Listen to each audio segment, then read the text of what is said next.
right. Hello, everyone. It's Brett with Fisher Search Group. We are medical device recruiters here in the United States. We place in mostly sales. We do clinical and marketing. And today on the Fisher Search Group podcast, I have one of my dear friends, esteemed colleagues, Sharmeen. Welcome to the program, Sharmeen. Sharmeen's experience in sales and marketing goes back about 20 years across life sciences, from medical device to med tech.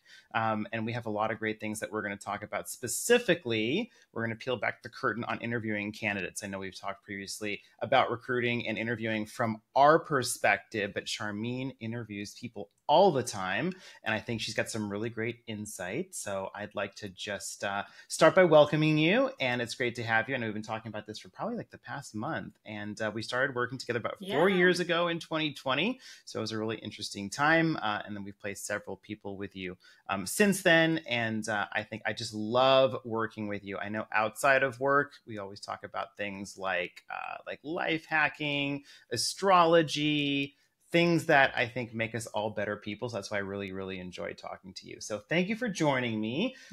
Give you a moment if you wanted to give us just a quick introduction, but let me know. Yeah, thanks for having me, Brett. Really fun to be here. Definitely lots of life hacking, matcha right here that we always talk about. And super excited to talk to you about recruiting. Yeah, so let me just bring up my notes real quick. I know we talked about this previously. So today we're going to be talking about interviewing from the employer perspective. And I know you are looking for things, we're looking for things, but ultimately the way we see things through your lens is going to be really important to our audience. And so I would love to break down some of the things that you're looking for while you're interviewing. And I'm happy to kind of go over some of our notes, but just kind of off the top, I'd love for you just to share what some of those highlight things are. So, I mean, my interview process, I really look for 4 things in candidates. So one is, are they smart? So general cognitive ability, right? Like, how can they solve big problems? How do they speak? Secondly, I'd say leadership. You know, what leadership qualities or actions have they shown in previous roles, whether it's personally or professionally. Then I would say any role-related experience. So are they in a similar field? Do they have transferable skills from another type of role that they could bring here? And then lastly, I have a quality that I know you love, which is the Sharmeenian quality.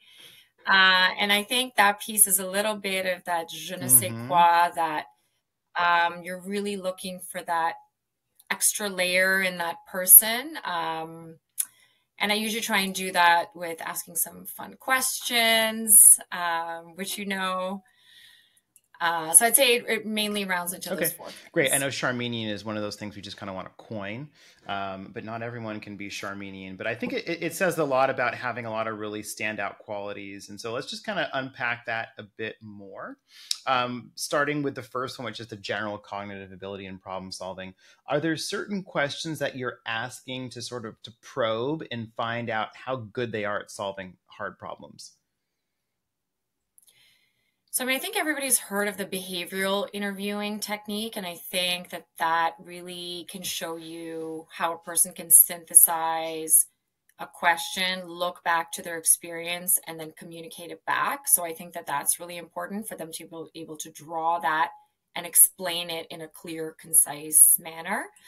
And I think the other thing it draws out as well is, you know, if you ask a multi-part question, I'll often find some candidates will forget the second part of the question or start rambling. So I think I always pick up on those types of things as well. So that, you know, really shows me, you know, how they process information. So concise. I know we're in a lot of the searches we do are in sales. And so are you looking for brevity? Are you looking for like, can they get their point across really quickly? Can they wrap this up within 3 minutes? Are they drawing you in a quick amount of time, like an elevator pitch? Tell me the types of answers you're listening for sales candidates. I don't think it's a time thing. I think it's a matter of, I don't know, maybe I'll use the word crispness. So I think, you know, with answering those types of questions, we talk about the STAR way of answering it. You're probably familiar with that. So STAR, situation, here was the situation, T is the task, here's what I did, this was the action that came out of it, and this was the result.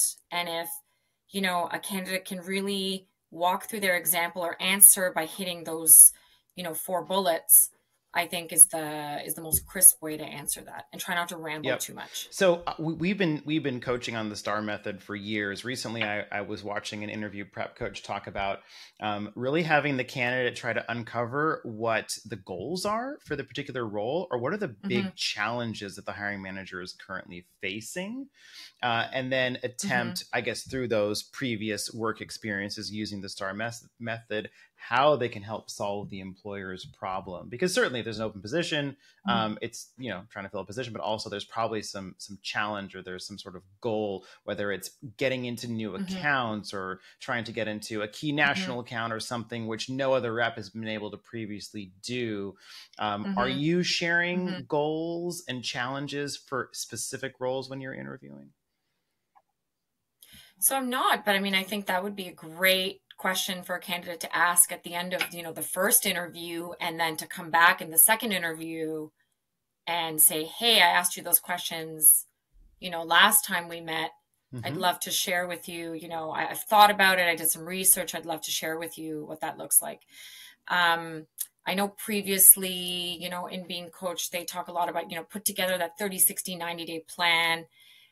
Even though you haven't been asked for it, I think that would be a great version of that to show, that they've asked the right questions, and then to follow up with a resolution for that. Mm-hmm. Great. I know when we were brainstorming earlier, we talked about you had a couple of really fun interview questions. And so I'm wondering if you can share with everyone some of these interview questions that you like to ask.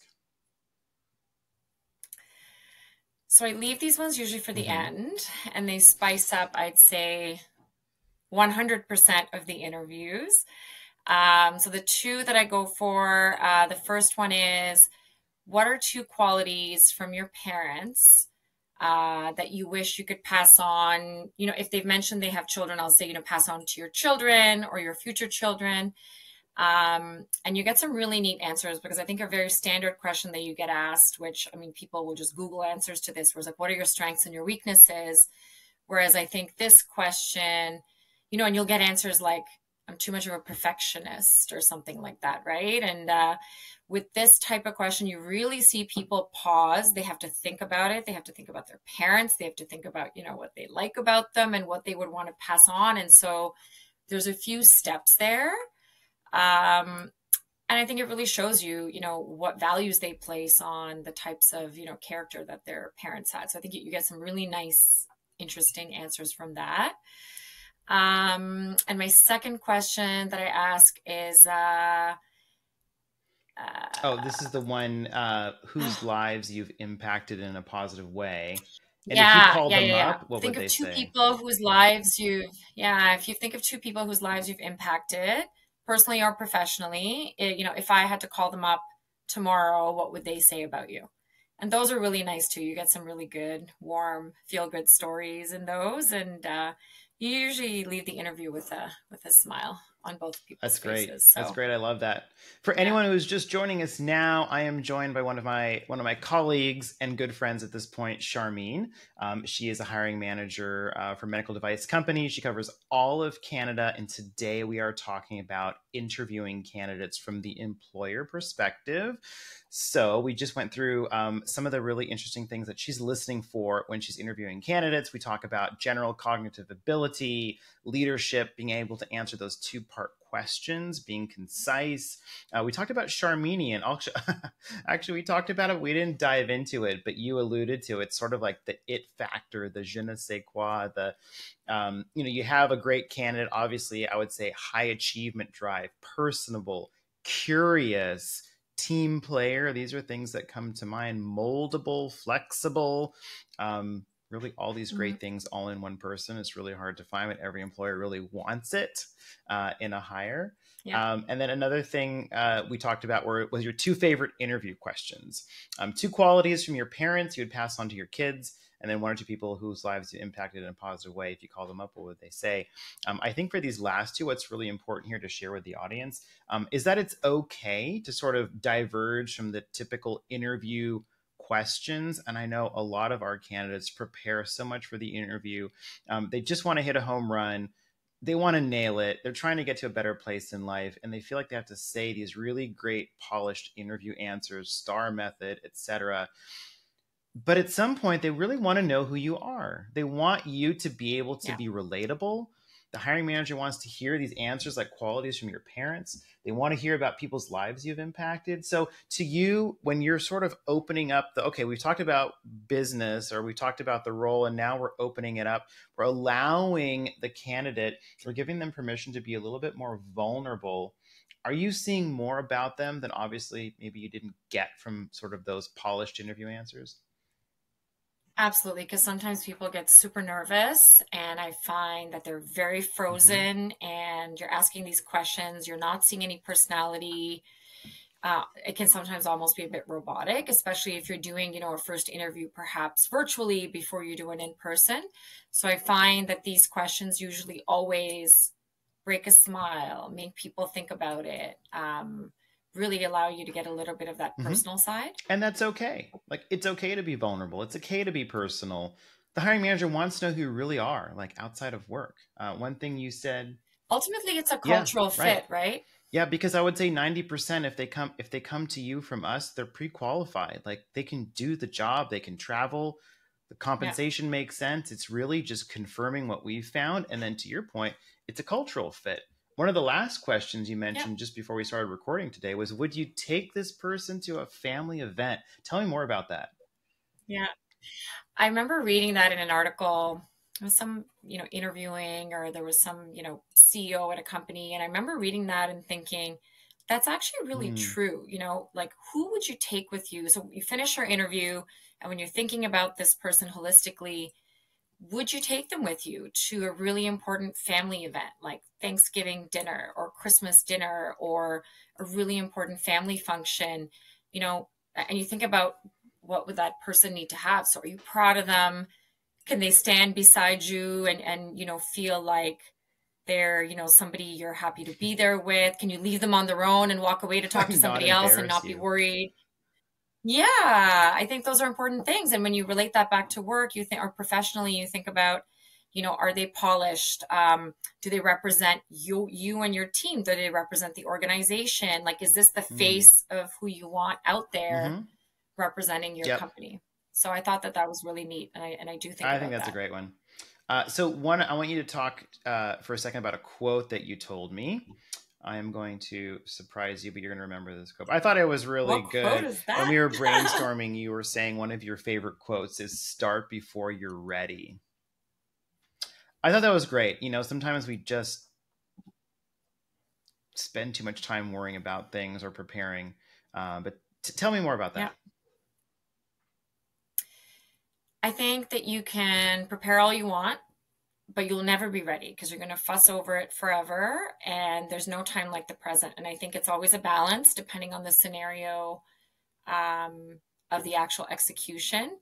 But I always say, like, there's no time like now. If you've got most of it done, just go for it, because otherwise you're going to be stuck in the cycle of thinking and Mm, perfection and analysis. And I think that's why it's my other favorite saying is, how do you eat an elephant? One yeah, bite at a that's a good time. one. Um, So it's sort of the same thing, right? It's like, am I going to eat the whole elephant and then try and go? No, it's, start, you're never going to think you're ready. So it's like, take that jump, take that leap of faith, and just, you learn as you go. And often, maybe if you've over prepared, you may have prepared too much in the wrong direction. Like, I'm thinking specifically in sales strategy, and, maybe going to that, a meeting that you're trying to book, or, whatever the other scenario Yeah, I is. can I can relate to that. I did share some feedback to a candidate who I prepped on a Friday who had an interview on a Mm-hmm. Monday. And so when I talked to her, she's like, "Oh, I've been preparing all week and I have time blocked off this weekend and da da da da." And I told her, I was like, "You're going to be fine. Like, do yourself a favor. I'm giving you permission to not prepare Yeah. anymore this weekend. Like, just Yeah. enjoy your weekend. Like, what I'm going to tell you in the next 15 minutes is really all you need. The rest, I'm sure Yeah. you'll be great."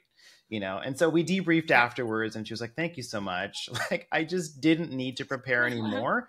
And it went off great, Yeah. and you prepare what you Yeah. need to prepare. Yeah. And then the rest is sort of that authentic conversation that you have with the hiring manager, which I think they really appreciate more. Yeah. Yeah. Yeah.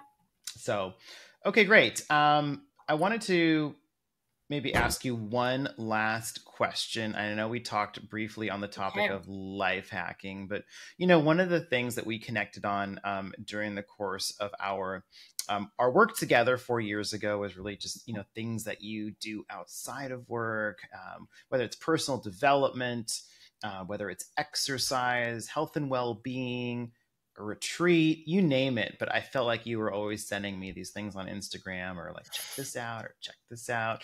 Are there some I have a things child. that you want to share that you maybe would share with candidates, just the things that they would maybe make them more calm in interviews or coming in? And I always love this stuff. So maybe there's one or two things you'd want to share.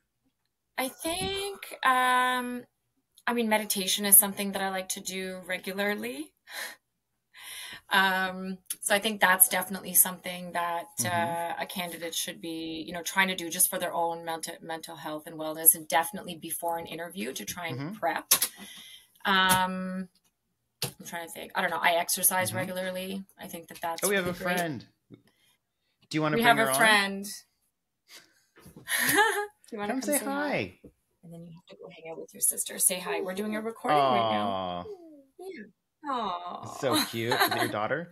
Multitasking is the way of Yep. the world. Delegation and multitasking. We're almost done. It's all good. It's all Yeah.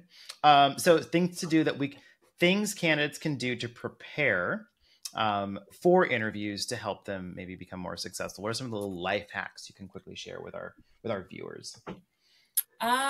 To be more successful in interviews, I mean, definitely be Mm-hmm. prepared when you show up to an interview. Like, so, I mean, there is prep and then there's over Yep. prep, but I think definitely read about the company, try and know as much as you can. Like, think about the role. If you're not in a similar role, really think about some solid examples of, what would work in that type of role. If you know anybody at the Mm-hmm. company, try and chat Mm-hmm. with them. Um, what else would I say? I'm always very interested in the follow-up questions. I think there's some standard ones that people ask you, but I think, really like to ask an insightful question at the end, I think is really, really great. So, come prepared with, questions at the end for the interviewer. And I mean, always ask for the sale. Like, definitely The ask at the close. end. Sometimes it's a bit cheesy, but you kind of want them to close in whatever way possible. Even if it's a softer close, it's better than Mm-hmm. zero. I mean, it's a So sales interview. always You be got to closing. close. Yeah. Yeah. Yeah. So let's talk about after the interview for a second. What kind of follow-up do you like to see Mm-hmm. from candidates? I mean, at the very least, a thank you note. I mean, that I've had some people not do that, and I'm very Mm-hmm. surprised. I think that's a bare minimum because you think about how are you going to follow up with a customer? That should be a Oh, totally. standard, within 24 hours, maybe 48 tops.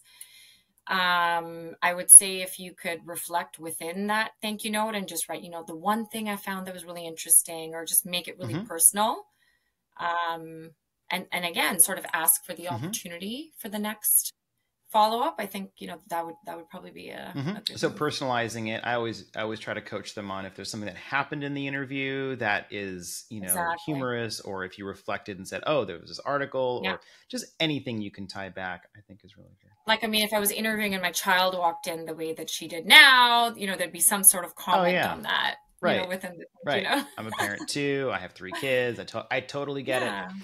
So yeah, that sort of customized Yeah. follow-up is great. So once again, Yeah. everyone, we've been talking with one of my good friends and colleague, Sharmeen Shah, joining us from Toronto. She runs the Canadian market for a client of ours, and she's been in the industry now for 20 years, spanning pharma, med tech, med device, life sciences, sales, and marketing. So we like to call Charmenian. She brings this je ne sais quoi. But you've interviewed many candidates of ours, and I thought it was really good and helpful today for you to share the things that you're looking for. Before we sign off, I think we're almost done. We've covered a lot of different topics. Is there anything else you'd like to leave or share? Life hacks, recipes, anything that would be fun little tip, or how do you feel about everything so far? Oh, geez, I don't even know. Do I share my Starbucks drink hacks here, Brett? What Anything you want. happens? Anything you want. If they've made it this far, then I'm going to be incredibly happy. So, but anything you want to share. If not, then we've had a. I mean, okay, I mean, I don't know. Just know every Starbucks drink, you need to have like a third of the sugar in there. So ask what's in there and crank it down. That sounds amazing. So I've really enjoyed the time with you today. I'm secretly trying to recruit you to come work for me. So I'm Yeah. hopeful that we'll have a chance to speak again. And thank you so much for all your pearls of wisdom, for your time. I know it's, past 7 o'clock there on the East Coast right now. So you've been No, all giving up good. some parenting time to share your wisdom with myself and our viewers. And I can't wait for my team to put this together. We're going to share it. We'll share it on our website, but then we have a newsletter that goes out to a couple thousand people, and then we'll probably do a couple reels, a couple clips, maybe share that on LinkedIn, maybe tag you. But we would love to be able to obviously get together again. So wonderful for For speaking sure. with you, and I really appreciate the time today. Thanks, Okay, Brett. thanks. Have a good one.